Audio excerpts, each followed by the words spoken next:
Hello, I'm Melinda Henneberger, a member of the editorial board. I want to welcome you to the Kansas City Star's discussion of election disinformation. We're hearing a lot right now about misinformation and disinformation, and the latter is false information spread on purpose, most often to trick people out of voting altogether. We also hear about fake news, of course, which for some means any news I'd rather not hear. But fake news is also a very real phenomenon with a network of hundreds of sites posing as local news outlets, but actually sponsored by partisan operatives. One of our panelists today, Ian Vandewalker of the Brennan Center, has a new paper out on digital disinformation and voter suppression that says the risk for voter disenfranchisement due to lies spread for political purpose is perhaps higher in 2020 than ever before. So today we're going to talk about how to spot disinformation and how to stop it. First, though, sincere thanks to the American Press Institute for the grant that made this project possible. And of course, thanks to our panel. Joining us today, Jason Kander, president of the Veterans Community Project. Jason is a former Missouri state legislator and secretary of state and the founder of Let America Vote, which is a national campaign against voter suppression. Patricia Gaston, the Lacey C. Haynes Professor of Journalism at the University of Kansas, who just returned a couple of years ago to her alma mater after a long, distinguished career in journalism at the Washington Post and at the Dallas Morning News, where she edited a Pulitzer Prize-winning series about violence against women. Kathy Kiley is with us. She holds the Lee Hills Chair in Free Press Studies at the University of Missouri. And her reporting and editing career included stints at the Sunlight Foundation, WAMU, Bloomberg Politics, and USA Today. Spencer Boyer is with us. He's director of the Washington office of the Brennan Center for Justice. From 2014 to 17, he was National Intelligence Officer for Europe in the National Intelligence Council. And from 2009 to 2011, he was a Deputy Assistant Secretary of State for European and Eurasian Affairs. Ian Vandewalker is his colleague, the Brennan Center's Senior Counsel for the Democracy Program, where he works to address foreign interference in U.S. elections and has written extensively about election law and civil liberties. Also, Glenn Kessler will be joining us later. Glenn is the Washington Post fact checker. He has been editor and chief writer of the fact checker since 2011 and previously covered foreign policy, economic policy, the White House, Congress, and politics. So for our first segment on disinformation connected to the pandemic and voting, we're joined by Jason Kander, Patricia Gaston, and Ian Vandewalker. First, to start off with you, Ian, disinformation and conspiracy theories about this pandemic and this election have overlapped in a number of ways. So how could disinformation about the pandemic in particular be a factor in the election? Yes, absolutely. Well, thank you for having me here. And, I'll say, obviously, it's front of mind for everyone, but the pandemic has changed the way that we're voting. That's the first thing, where people are voting by mail in greater amounts. The primaries, some of the dates of the primaries changed. So the ways people are voting have changed in a way that makes this election very dynamic. And to some people's experience, it may be chaotic, right? Don't know. I've gone to this polling place for 40 years, and now it's going to be different. That creates the possibility of confusion, and bad guys love confusion. They want to confuse people to make people less able to vote. So we're already having a dynamic, chaotic situation, makes disinformation more powerful. And then, of course, because of the intersection of voting in person and the possibility of catching the coronavirus, it creates the possibility of saying, if you're over 65, you're at risk for coronavirus, don't go to the polls. Or if some of the falsehoods we've seen circulating online, people have said, if you've ever had a positive COVID test, you're not allowed to vote in person. That's not true. It's a lie. So these are the ways that people can try and use fear to confuse voters. Thanks.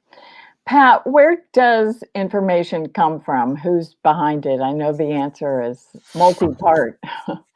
Well, again, thank you for having me, Melinda. Um, we are seeing some of this information come from a variety of sources. We're seeing it from some of these political action committees. We're seeing it from some activist groups. We're seeing it, of course, from some foreign uh, countries and their groups. And then we're just seeing a lot of it just kind of proliferate online. I mean, we are seeing all kinds of things on Facebook and Twitter, and I'm hoping that as we continue to move along, that we will not see these things in print. But, we know that because of the way the business has changed, that sometimes things can get through because there's not enough fact checkers like Glenn or enough copy editors to make sure that we're double checking and triple checking our information. Right. Jason, several years ago, you started Let America Vote to combat voter suppression, as we said.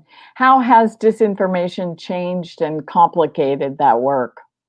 It's become a new tactic in the voter suppression portfolio of tactics, so to speak. I mean, look, for the longest time, the way this worked was there was one party, and like, I'm going to be honest here, last couple decades, it's been the Republican Party who's used this as a tactic, voter suppression, and that's always looked the same. It's been you create a barrier to voting, and then you create a barrier to that barrier. So, for example, in states like Alabama and Texas, where in the past they've said, okay, you have to get your ID from a state DMV in order to vote. Oh, and also now that we've made that rule, we're going to close all the DMVs in the black parts of our state. So barrier to the barrier. That's how it traditionally works. What disinformation has added to it is, just another way to do this. I mean, by telling people things like, oh, there's going to be law enforcement at the polls who are going to be checking outstanding warrants, in places where they do, taxation by citation. That's a huge issue for a lot of people. Mhm. The things where, all this stuff about the completely bogus claims about vote by mail being fraudulent. That they've gone from making that a thing that's out there in the ether that feels like it could be true to people, which is how they used to claim that there was fraud, to just going on Fox News and making up stories about ballots being lost or thrown away, and they repeat it so much that people believe it. So that sort of thing delegitimizes the process unfairly, and it causes people to say, you know what, I would go vote, but I don't think my vote's going to count. And that's exactly what they're aiming to do. Mm-hmm. Ian, I mentioned earlier your report on digital disinformation and voter suppression. An old strategy that I guess must still work or people wouldn't still be doing it is to tell voters on election day that they can still vote the next day. What are some of the newer tricks that you're running across? Right. So we still expect to see that. There have been texts to, for example, people in Oklahoma saying your polling place has changed when it has not. A couple months ago, two conservative operatives sent out robocalls specifically targeting African Americans with a message that said, if you vote by mail, your information goes into government databases that will be checked against a warrant, and you'll be signed up for a mandatory COVID vaccine. So that went out to 85,000 people, largely in African American areas. And then we've seen, as Jason mentioned, a lot of throwing up flack about vote by mail. A lot of people posting on social media saying, "I got a ballot for my dead mother today." Or my so-and-so who's not a citizen. Those claims on an investigation usually turn out to be it's actually a ballot application or some other mailing from an election official that's not an actual ballot. Mm-hmm. Patricia, in 1964, the Supreme Court Justice Potter Stewart said of pornography, "I know it when I see it." Do we know disinformation when we see it? And if we don't, how can we get better at that? You know, Melinda, I think we don't know it. I think maybe many years ago, maybe when you and I got in the business, I think we kind of understood what it was because we were primarily seeing it from abroad. Again, authoritarian regimes, those kinds of things. These days, we don't always know what it is. And the only way that we're going to know is that we are using some of the principles through this, as we know, through the Society of Professional Journalists. The most important one, I think, is to seek truth and report it. So we're going to have to go out here, as I tell my students here at KU, you're going to have to double and triple check these things. You cannot take things at face value, and we need to be responsible for accuracy.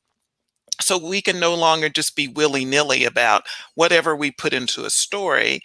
Again, we've got to teach new journalists, upcoming journalists, that you gotta know what's going on. Also, we need to be looking into context. So where do these things fit into the grand scheme of things? Again, we've got to continue to gather, update, and not be afraid to correct things when they are wrong.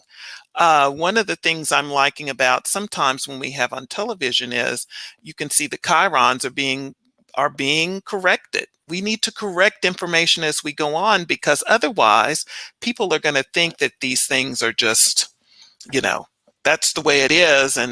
But if we have new information, again, we have to be responsible with that. I think that's a great point. Jason, this is a question from the audience, and as the only even sometime politician here, I'm going to say this one has your name on it. So Larry C. says, Americans are becoming very cynical about any proclamations from politicians.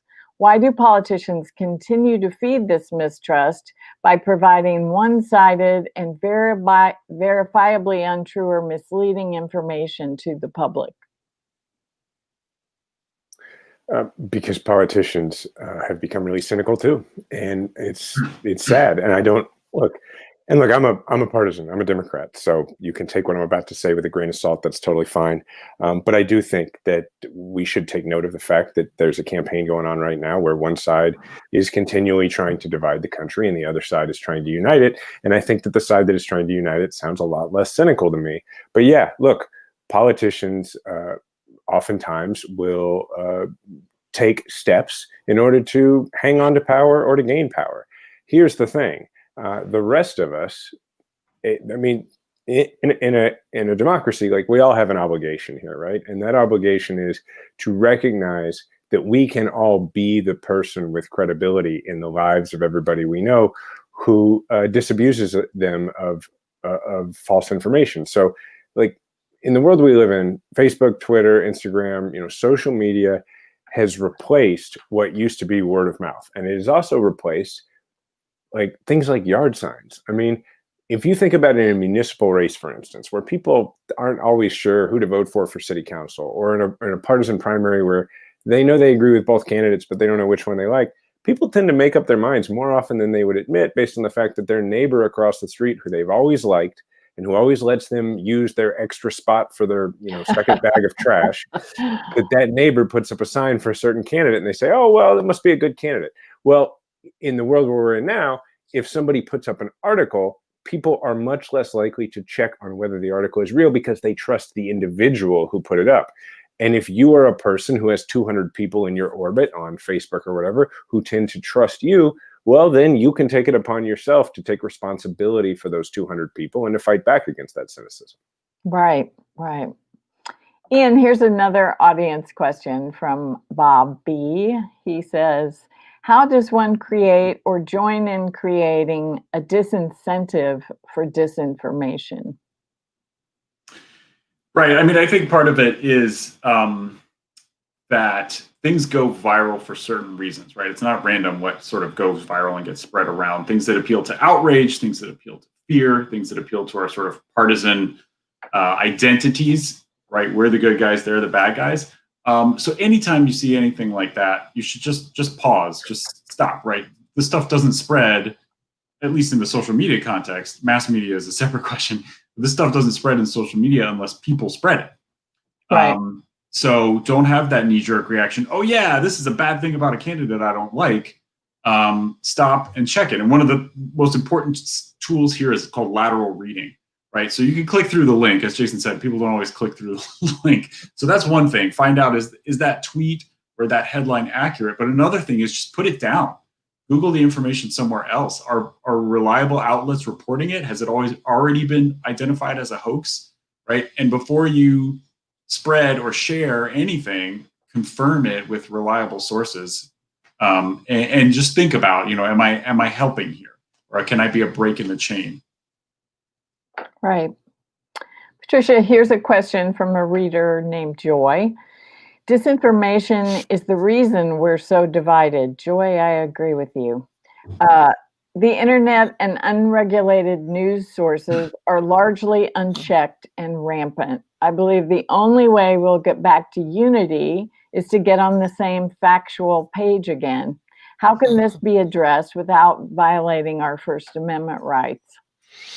Well, Melinda, I think, again, it is left to the media at this particular point to make sure, again, that we are double, triple checking our facts, that people know what our business really is about. One of the things that I think has been really interesting in these last couple years, and watching it from the sidelines, is that people have no idea what media does. What do you do at a newspaper? How do you fact check?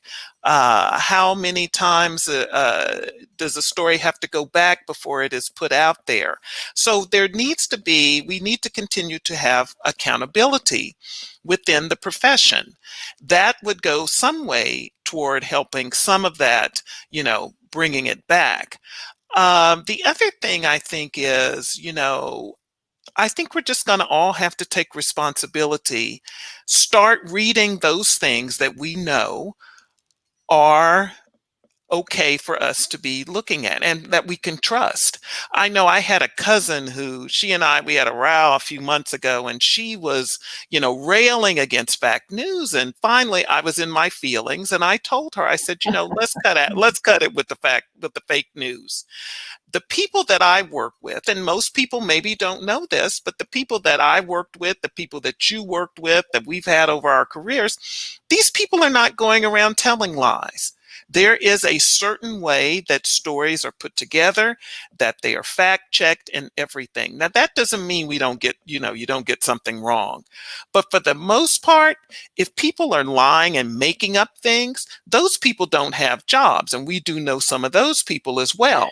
So again, I think that we have to look for those sites that we can trust. I also have another cousin who he has sent me some stuff over the last few months, and I'm like, where did you get this from? I don't trust this site. Who are these people? And and he's a smart guy, but sometimes we can get sucked into things, I think, before we even know it, and then we have to find our way to get back out of them, and then go to the sources that we can trust. Right. Jason, along those same lines, there was a very interesting piece, I thought, in the New York Times the other day about how to talk to your loved one who believes in conspiracy theories. And the story said, of course, this can really feel like a personal attack. So how can we effectively challenge disinformation without having it feel that way? Well, yeah, this is something that we've actually addressed a lot on my podcast on Majority 54, because the whole mission of our podcast is to help people have conversations with family members, friends, coworkers who don't agree with them politically, and make those conversations productive.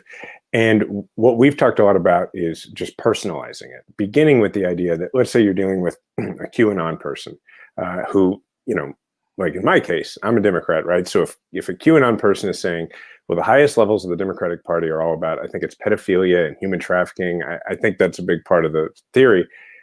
I start with, well, let's be clear, like, I'm a pretty involved Democrat. Do you think that that's what I'm about? So start with that. Start not in a self, not in an indignant way. Just start with that credibility. Is that what you think I'm about? They'll, if it's any kind of relationship you can salvage, they're going to say no. And then you say, okay, so do you think that I would align myself with people who would be? And just, you have to very slowly take it apart, and you have to understand that you're not going to get it all done in one sit down. You got to loosen the jar. You're going to build it up over a long period of time. And I think it's also really important to address folks like this, beginning with a sense of empathy. And that sense of empathy is that anybody who has decided to subscribe to a really, really out there conspiracy theory, that's a person who has decided not to invest themselves in reality, that it is probably too emotionally challenging. It is too difficult to take the news as it is, or to learn how to be a participant in the process. So they've taken a shortcut that gives them permission not to consume the news and to make difficult decisions and to participate in everyday society. So if you start with that recognition, you can sort of work backwards from there. Mm-hmm. Mm-hmm. And the old cliche is that a lie can be halfway around the world before the truth gets its pants on. But as you said in your report, a deceptive tweet can reach millions in a matter of minutes. So what are some of the other factors beyond social media that make disinformation such a high risk right now? Yeah, I mean, I would say people are sort of primed for it. I think in times of sort of chaos and times of fear, conspiracy theories become more attractive to people. I do think social media is a very powerful source for spreading these things. As I said, like outrage goes viral better, and and fear goes viral better than sort of calmly saying everything's okay and here's the truth and I'm going to explain it to you. And there are people making money off of it, frankly. So there's a lot of factors, and another factor is that there is a mass media sort of ecosystem that has partisan alignments and is interested in pushing one side or the other.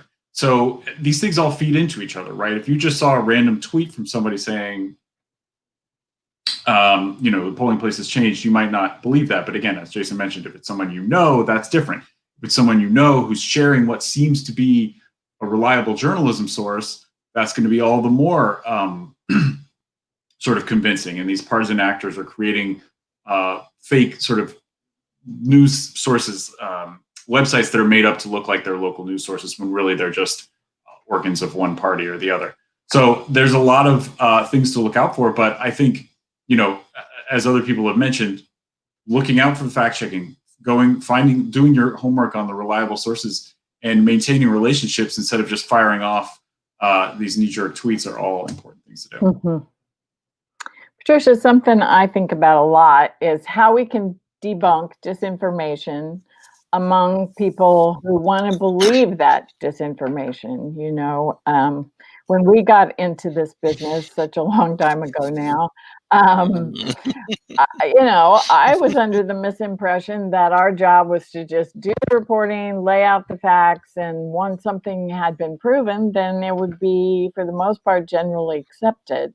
That's certainly no longer the case, if it ever was. So how do we debunk disinformation among those who see whatever they want to believe as fact and what they don't want to believe as fiction? So I look at the whole thing as there are going to be some people we will never reach. So that we just know off the bat. There are going to be some people, it doesn't matter if you, again, make sure that they know what the reliable sources are, that you make sure that we have the correct information, that you're fact checking, because there are just some people that just don't want to hear it. But for those who do, and I like what our other two guests have said about, there may be some people out there that if you can just kind of explain things to them, again, we got to put things into context. When people don't have any idea about why X is like and Y is this way, and then there's no context in between to tell you why X is that way and why Y is that way, then of course people are going to think that there's some kind of conspiracy. Again, I also think that the media has to be a little bit more responsive to readers. I know that in my former newsroom at the Post, we had gotten to the point by the time I left 2 years ago, we were no longer taking calls from the public. They were being routed somewhere else. So people seem to think that there's this group over there and they're doing this and God knows whatever else they're doing, when, you know, we were just trying to get the day's newspaper out, or the next story up on the website. So again, I'd still go back to this whole thing about accountability, letting people know what it is that we do, and just start again doing it slowly. But again, that context piece still is very, very important. And sometimes I read stuff and I'm like, where's the context? We're not telling people what they need to do. We can't do a half story and expect people to believe it. Right. Melinda, Yes, can I please. add something there real quick? You know, I feel like what happens a lot in traditional journalism is a sense of, you know, if there's conspiracies or disinformation out there, there's an understandable sense of, if we write about this in order to rebut it or refute it or debunk it, then that legitimizes it. And I get that. And I think that comes from the right place. The problem with that is that allows that disinformation to, you know, grow to a point of becoming malignant and really let it get up steam. And so I think one of the most powerful things that traditional journalism can do is provide, doesn't have to be like in the main section of the newspaper, but to monitor that sort of thing as it pops up and provide to its readers the opportunity to be an organic asset in the fight against it. And that is to say, when something is bubbling out there and you've monitored and you've seen it start on social media, is to say, okay, we have a section where we're going to let you know this is what you might hear. This is the best way to reply to it. And that way you don't have to rely on people who would otherwise not read things like the Kansas City Star or go to CNN.com, people who wouldn't trust those news sources, giving the information to the people who do, so that they can then deploy it against their friends, relatives, and coworkers to set them straight. That to me is the best role. I think that's a really tricky thing because we don't want to repeat false information, but we do want to bat it down. And, you know, one of the things Ian says in his report is even if you're repeating a false report to debunk it, it's tricky because people might just remember the false report. Right. So Ian, can you talk a little bit about that? Yeah, I mean, so repetition is very important to memory, and so just repeating the disinformation can be dangerous. But there's ways of sort of dealing with that. One thing is, if you're dealing with if you're online, don't link to it, don't retweet, don't share. Just never give them the clicks, because they want that. Even if you're calling them out, the bad guys love the clicks. They love going viral. So setting that aside, just mentioning the information, what you want to do is you want to sort of inoculate people. There's people out there who are lying to keep you from voting, right? Give them the idea, the narrative that this is a change, this is a risk, this is a sort of thing that might be out there. So you set people's kind of alarm bells off in the first place. And then there's these ideas about use a truth sandwich, right? If you're debunking the idea that polling places have changed, first say your polling place is what it's always been. Some people are saying, to trick you, some people are saying they have changed. But remember, your polling places are the same, and you can find out your polling place at such and such web address, right? The truth sandwich helps people they hear the repetition of the truth, and they hear it first, and they hear it last, and that sort of defangs the repetition of the disinformation if you feel like you absolutely have to do it. I love that concept, truth sandwich. Well, we're almost out of time for this segment, but just before we go, you know, voter intimidation is a felony, and I just wanted to ask you, Ian, is enough being done on the legal front to crack down on that? Right. So voter intimidation is illegal under federal law and under most states' laws.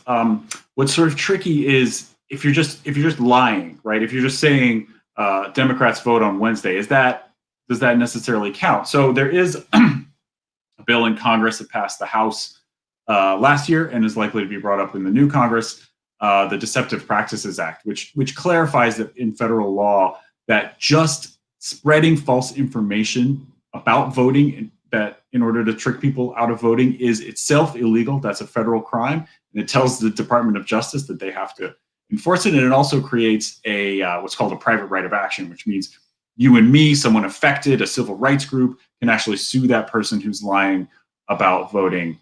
So that would be an improvement in federal law. And then, of course, the other thing is election officials, as we've talked about, are the front lines on disinformation about how to vote. They're trying to fix these lies every single day, and they need the resources to do so. And Congress can, of course, help give them resources to have the ability to respond to disinformation and stop it in the first place. Okay. Thanks so much for joining us for this segment. I really appreciate your time. So in this next segment, we're going to be talking about both foreign and local disinformation and fact-checking with Spencer Boyer, Kathy Kiley, and Glenn Kessler. Spencer, you have been looking at foreign interference in our elections.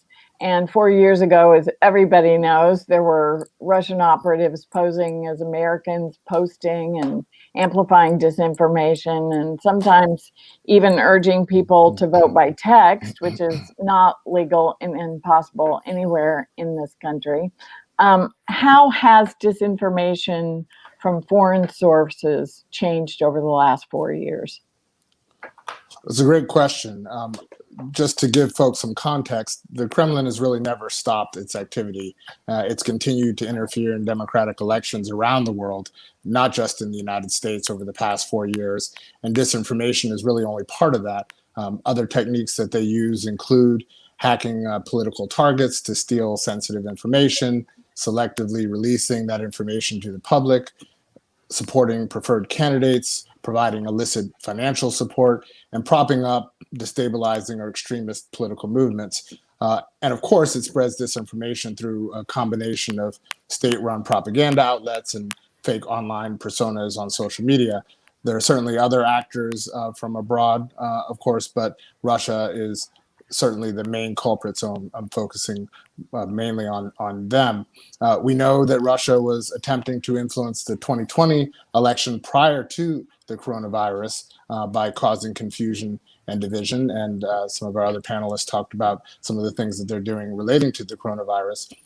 Kremlin efforts have included hacking targets related to Joe Biden, advancing conspiracy theories to counter established facts regarding Russian meddling in the 2016 election, and even providing support to far-right organizations in an effort to incite white nationalist violence in the United States. And as I mentioned, it's a worldwide threat, and so we're not the only ones trying to grapple with this. Right. The European Union, their External Action Service, which investigates and combats disinformation online, has documented numerous cases of disinformation about the coronavirus pandemic in particular, linked to Kremlin media, and that this is ongoing. As was mentioned, I think COVID-19 pandemic has certainly provided fertile ground for disinformation campaigns, both domestic and foreign. People are spending more time online. Fear is widespread. There's no uniform response to fight the virus, and foreign actors are taking advantage of this moment to sow discord and confusion and to blur that line between fact and fiction. So we're in a sort of a difficult spot with this. Those spreading disinformation campaigns have really seized on this moment to spread harmful information about health issues and voting processes, and building on the stuff that they were already focused on, like hot button issues around race and class divisions. Mm-hmm. Are there any of those efforts that have sort of fallen away because they didn't work so well or because they've ceased to work? Well, I think that social media companies are attempting to do a better job at spotting some of this disinformation, and have put a whole host of rules leading up to the election about the types of things that they will take down in terms of fake personas, the kinds of information that might relate to false information relating to the coronavirus and voting and so forth. But it's still a bit hard for, I think, social media companies to spot divisive information that is really meant to just inflame versus information that's false. Right. Kathy, some of these efforts are not even terribly sophisticated, which makes me think that they don't really even have to be credible to work. What makes a voter respond to disinformation even when it seems unbelievable, because it is? Well, I think it gets back to some of the themes that your earlier panel hit on. Confirmation bias. We all have things we want to believe. So a really good example of that from right in our backyard here in Missouri is there's a very long shot congressional candidate in St. Louis who is putting out a white paper that says the video of George Floyd dying was a deep fake. It's crazy, but don't we all want to believe that didn't really happen? And so I think that's a perfect example of the kind of thing we're talking about, where people, and when you asked earlier, how do you talk to people who want to believe this information? That is the key thing. We have to examine our own consciences for our confirmation biases and understand how disinformation appeals to those, and then disinformation that is actually put on steroids by algorithms, and the confirmation bias is put on steroids by algorithms in social media that build a filter bubble, so that we are increasingly hear and see only the kinds of stories and messages we already click on. So it's not just our own innate confirmation bias, it is something that is exacerbated by the way social media works. My mom asked me one day, why is all the news only about the royal family? Mom, I think you might be clicking on that a lot. Exactly. Glenn, I saw the other day that now there are even fake Snopes fact checks that give false information. And so I wonder how the whole business of fact checking has changed since in the almost decade that you've been doing this. Well, we spend a lot of time debunking viral things that are on the web, which you didn't really, when I first started this about 10 years ago, there were like email chains that you had to pay attention to and would sometimes debunk. The Washington Post is not part of the group of fact checkers that do work for Facebook, but those fact checkers, such as PolitiFact or factcheck.org, spend an inordinate amount of time debunking stuff that pops up on Facebook, and then when they debunk it, it gets downgraded on Facebook, and it's kind of like a never-ending process that keeps getting worse and worse. Whack-a-mole. Yes, exactly.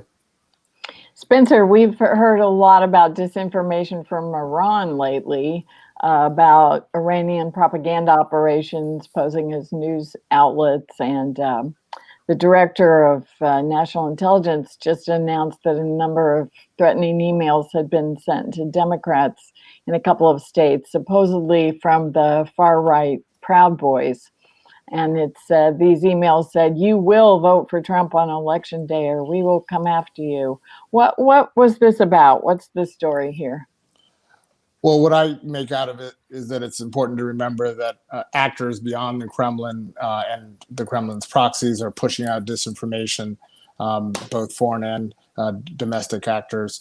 So Russia is not the only one. And I think actually a lot of other actors have learned from the Kremlin in terms of how to go about it, how to utilize social media streams and to aggravate existing social discord and divisions. There's certainly disagreement among national security professionals with the characterization by some that Iran or China is a bigger disinformation or election interference threat than Russia, or even in the same category, or what the intentions were of these culprits in pushing forward spoofed Proud Boy communications.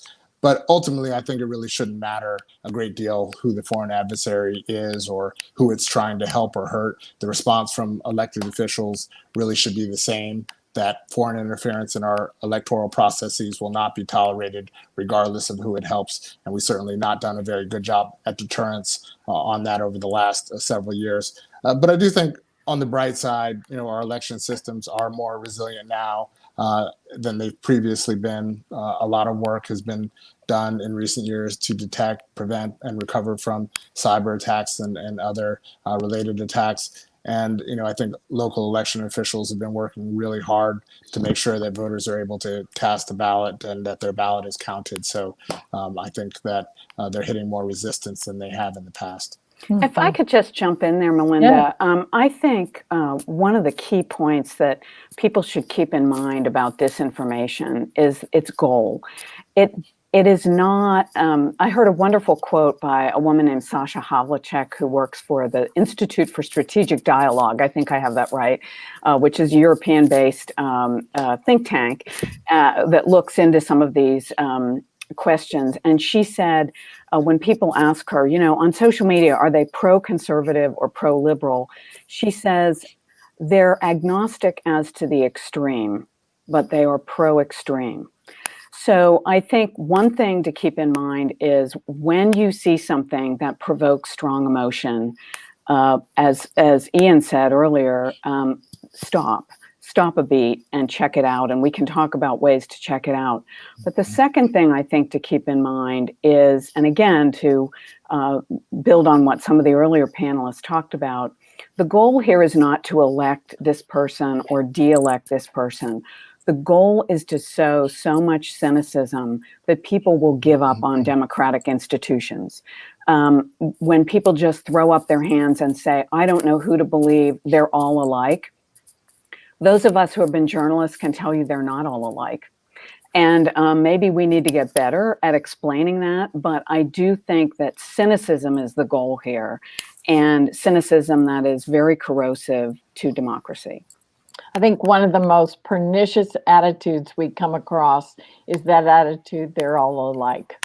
So, undermine the confidence in the whole system. Yeah, and I will, one of the problems that mainstream media has had, and let's face it, at a time when the media is under a lot of economic pressure, there's less of an inclination to make people mad.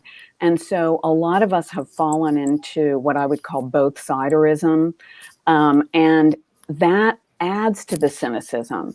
Sometimes you just have to say, this one has made more mistakes than the other, or this one is crazier than the other. So I think some of it is on us too. Well, yes. If I could jump in here, I mean, at the fact checker, that's what we do. We do call out and say, this person is right, this person is wrong. These are the actual facts.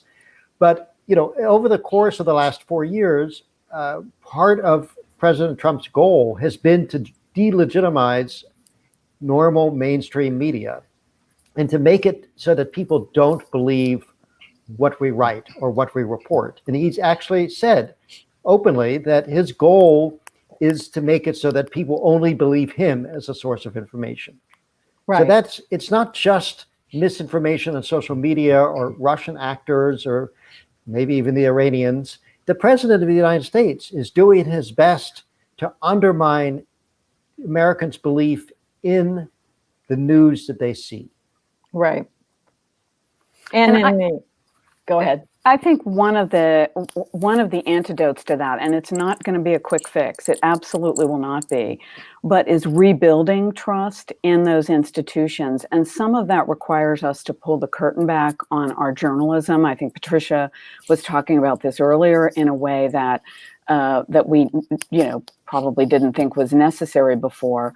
And another thing, and it's something that I'm certainly trying to do, is to really educate people as to what journalists do, not just because I want you to understand my job, it's because I want you to do it. I want you to be able, because one of the big changes here is that the gatekeepers are gone, right? Mainstream media, most people get their news now from social media. And crazy Uncle Vinny's post looks a lot like the post from the Washington Post or the Kansas City Star. So we need to educate people in the ways to discern the differences between an amateur on social media and an actual media organization that is fact-based. And one of the things I do is tell people to click on the link, look at the website, see if it's a legitimate website, and there are ways you can do that, and all of us can talk about that. But here's one of the things that is very counterintuitive, I think, to people that I tell people to look for. Is there a correction site? Are there corrections on the stories? Because to err is human, but to correct is professional. And if I see corrections on a website, I know that that organization cares about its reputation, and it cares about the reputations of the people it writes about. And that, to me, is a big sign of credibility. What are some of the other, you mentioned one about the one candidate, what are some other local Missouri and Kansas instances of disinformation during this election season?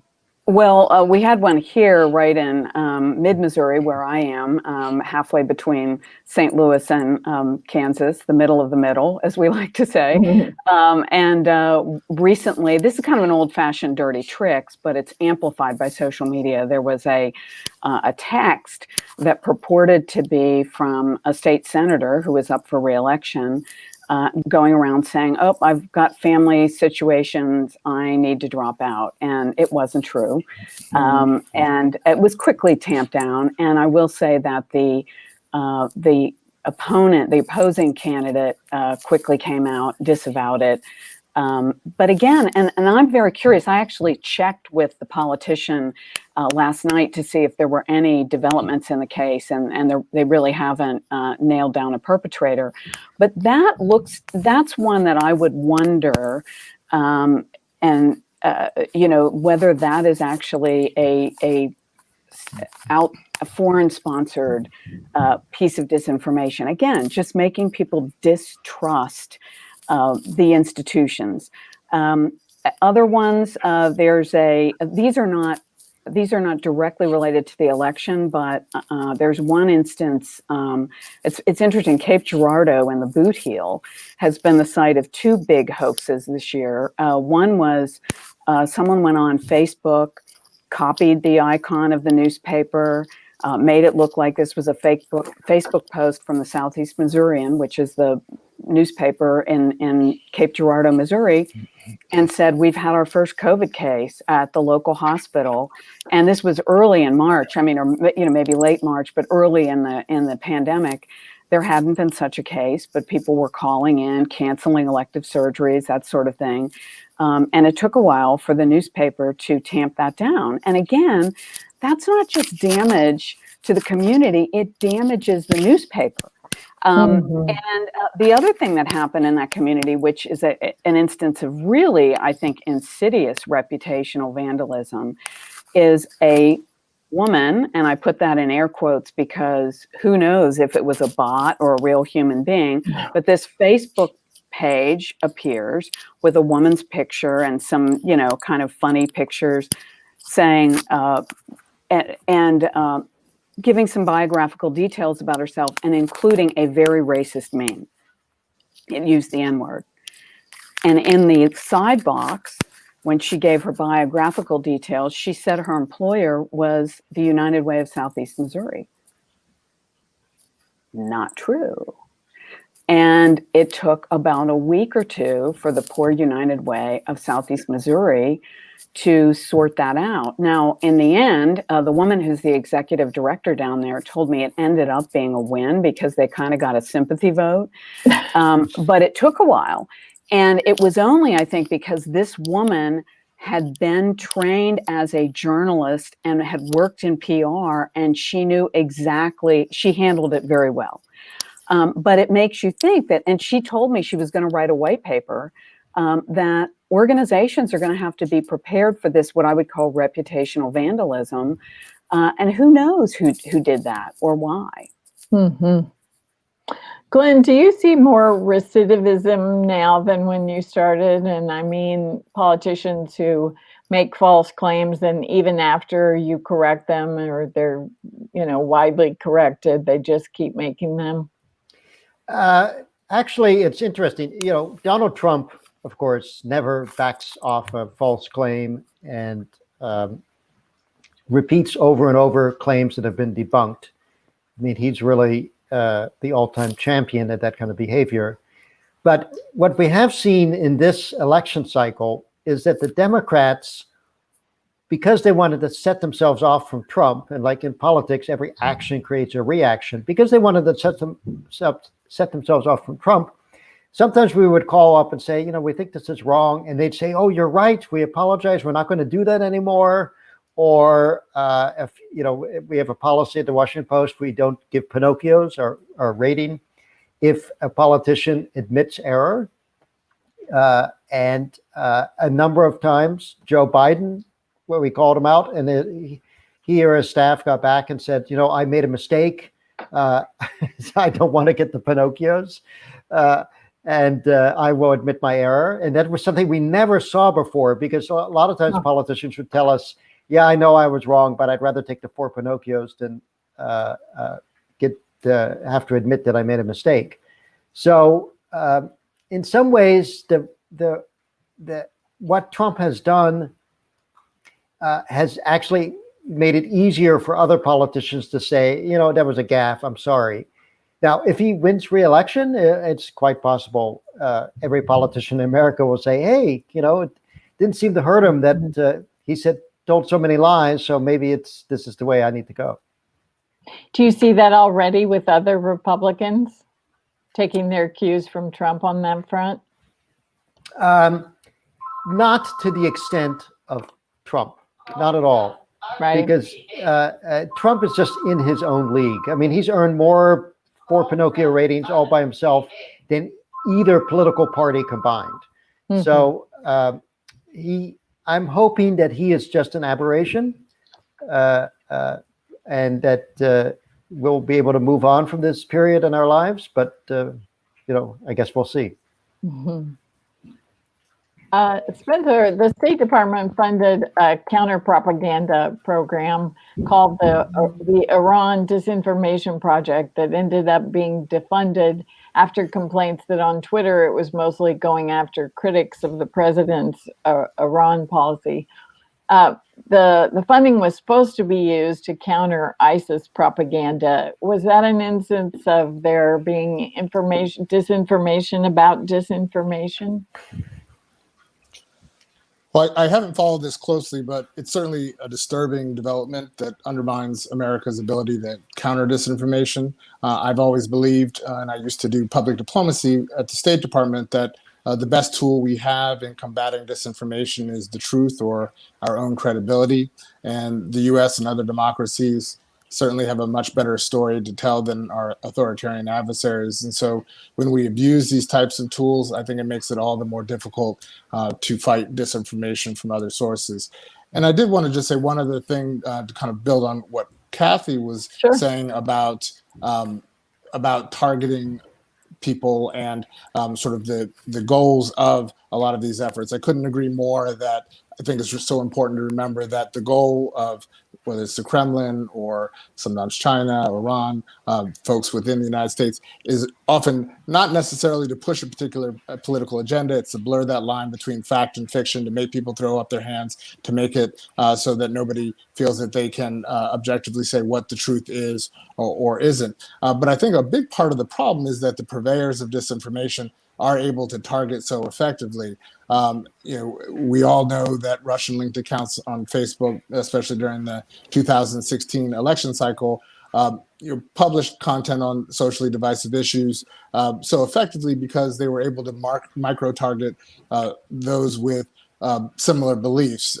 They are able to kind of delve into this whole cottage industry of data brokers or companies that collect individual personal data to really target people at a level that we've never really seen before. They're able to predict taste, political attitudes, ethnicity, place of residence, other personal attributes. And social media companies can often tweak algorithms to better detect disinformation campaigns and other forms of manipulation, but the market demand for sort of the big data is still there. And so to me, what's most worrisome over the next several years is that micro-targeted campaigns mixed with more sophisticated artificial intelligence will be able to target people even more specifically and in some ways know us better than we know ourselves. And so I think the bright side is that a big part of the reason that things work so well for Russia and others who are using this kind of data is that we were all caught off guard.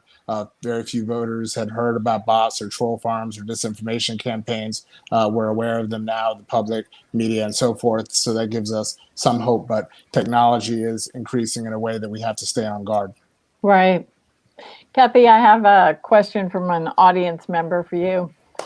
From Denise C. She says, some of these political ads are ridiculous. I'm specifically thinking of the ads against Barbalier. Do you think we could ever go back to the fairness doctrine? Cable news has made the public's ability to see two sides of something nearly impossible. Maybe that would help. Your thoughts? Well, I think there are going to be, it's not just the fairness doctrine. I think to the point that Spencer was making, I think at a time when so many people get information on social media, and that is really unregulated territory, there will be an increasing push. I think you saw some of that yesterday in front of the Senate Commerce Committee when the tech executives were there. And it's going to have to be very carefully done because you have to balance First Amendment, free speech rights with some of this regulation. But I do think it's important for people to understand that social media right now has an exemption that basically, if you wrote a letter to the editor and it slandered me and the Kansas City Star printed it, I would have a right to sue. But if it were on your Facebook post, maybe not.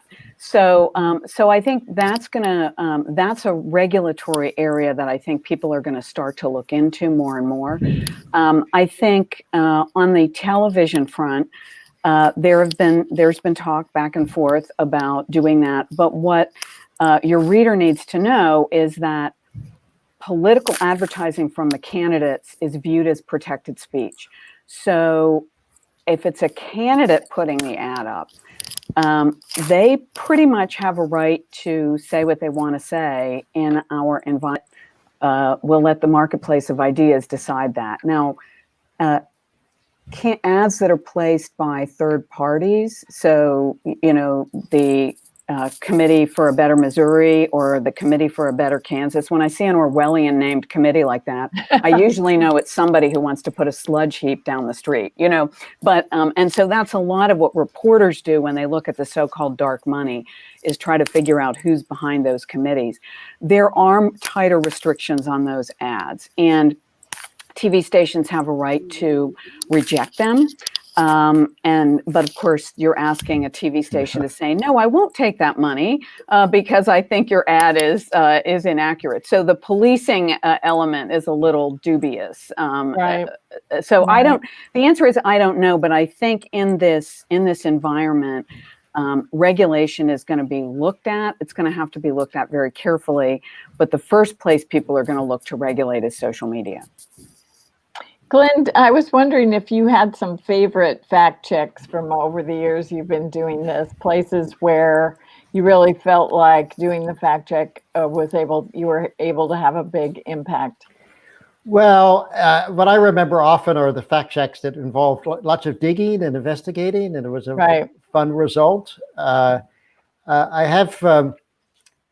There was a period there where I was debunking lots of phony statistics on sex trafficking, which caused a lot of the groups that were trying to combat it to actually change their websites and fix their statistics, because all too often these groups will have a scare statistic and it would be based on very little data.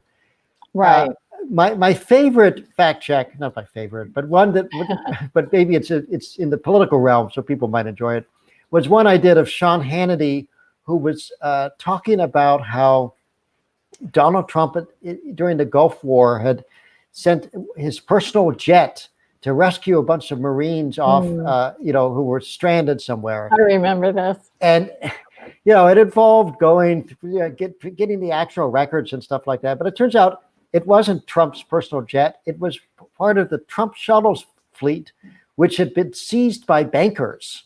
And Trump had nothing to do with it. So it was just kind of a funny, ironic ending. Right. We're almost out of time, but our last question, Spencer, Disinformation, unfortunately, is not going to end on election day, and we may very well hear some false information about election results. So what should we try to keep in mind as the results are being announced?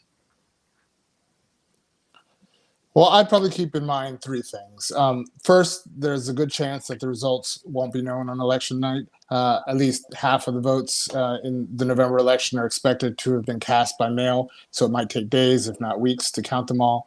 More than 80 million votes are expected to be cast by mail, which is double the number that we had in 2016. Some states only count ballots received at the close of polls on election day. Others count them days before, so it's a real mix. So we can't expect any kind of uniform method. And social distancing requirements for workplaces might slow the process of verifying provisional ballots. So that's the first thing. The second thing is that I think voters shouldn't assume that a slow count means that the election is rigged. Delays simply mean that ballots are still being counted, which is critical for fairness and accuracy, and certainly ensuring that each vote is counted is the most important way to preserve the integrity of our election. And then finally, I would say, there certainly could be a political divide between votes counted on election day and those counted after, and that doesn't mean that anything nefarious is going on. Some data show that Democrats are more likely to vote by mail and receive provisional ballots, while Republicans are more likely to vote in person. So even if one candidate holds a comfortable lead on election day, the high number of mail-in ballots tallied the days afterwards could change the outcome. There could be a blue shift that folks are saying in certain key swing states as the ballots are counted. So I think we need to keep all of that in mind. The media is going to have to play an incredibly important role in helping shape the narrative and manage expectations and not be a conduit for post-election disinformation. Right. Thank you so much. And we are out of time, but thanks to all of you panelists for joining us today. Thanks to the American Press Institute for supporting the project, and to all of you for tuning in. You can see all of our election coverage in our voter guide at kansascity.com, and be sure and vote on or before November 3rd. Thanks a lot.